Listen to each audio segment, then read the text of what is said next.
Let me show you how to make a Texas style brisket. First, we're gonna prep our brisket. Trust me, I get it. I know, briskets are hard and they're kind of scary. Trust me, I've seen it all. So I'm gonna make this as simple as possible.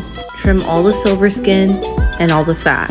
And no, you won't lose any money. Turn the trimmings into chop and turn the fat into beef tallow. Now pat dry your brisket and add the binder of your choice. Remember, do not rub. Pat your seasonings into your brisket. This is a Texas style one, so use post oak.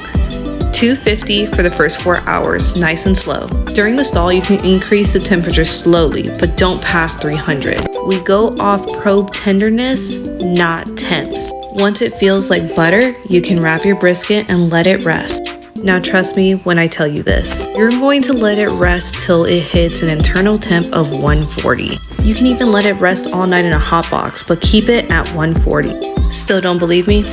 Yeah, I know, no words needed. The most common mistake that I made, and a lot of other people made, is they don't let it rest properly and it shocks the meat. Remember, this is a journey, so it's gonna take some time and some practice. But you got this, and I believe in you.